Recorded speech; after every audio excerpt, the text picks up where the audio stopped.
Casablanca is widely regarded as one of the best motion pictures of all time, even 76 years after its release. The most memorable scene in the film is La Marseillaise, the dueling anthems between French refugees and their German occupants. The scene begins with a wide shot of Nazi soldiers singing their national anthem, along with a panoramic shot of the bar. Victor demands that the band plays La Marseillaise, the French national anthem.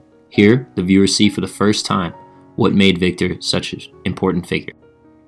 Within a few seconds of the band playing, the entire bar stands from their seats and joins in. The viewer sees Major Strasser make one attempt to rouse his soldiers into louder voices, but it's no use. Strasser is forced to give up and sit down in anger. Now, only La Marseillaise is playing, as the voices rise to a swell.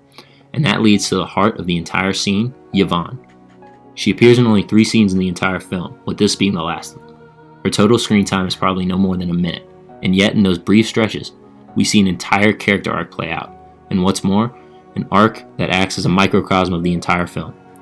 First we see Yvonne early in the film, as she's upset about a shared one-night stand with Rick.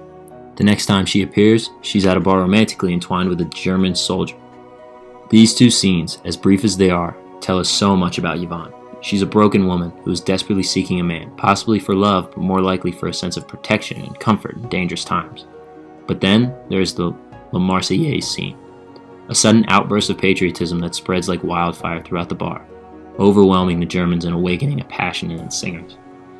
As the song begins to near its climax, the camera gets a close-up of Yvonne, singing along with a very different kind of passion. In just these few seconds, you can see a peak of development and emotion. The same woman who's willing to compromise everything for her own security is realizing how far that compromise has made her fall. The camera then moves to Ilsa, and without a word, she conveys everything we need to know about her relationship with Victor. Her role in the plot revolves mostly around her being torn between 2 men whom she both loves. The camera gets the first shot of her reaction to La Marseillaise after it's begun. She knows what it means for Victor, for his cause, for her, for their relationship. You can see her heart breaking as she recognizes their predicament before anyone else in the room has even considered it. But then the camera cuts back to Victor, who is still singing. There is such a bravado in his voice. It's the only scene where you can really see Victor as a revolutionary leader, capable of inspiring people into acts of defiance in the face of tyranny. When the camera reaches Ilsa again, her expression is softened, melted even, into one of love.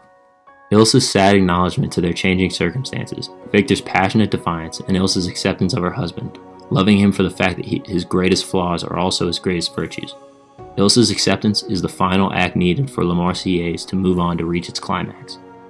The power of this scene is helped, of course, by the indisputable fact that La Marseillaise is an incredible national anthem, all because of the power of a single song and its ability to inspire, create, and destroy, to stoke passions and reconciliations and fears and loves, all because of La Marseillaise.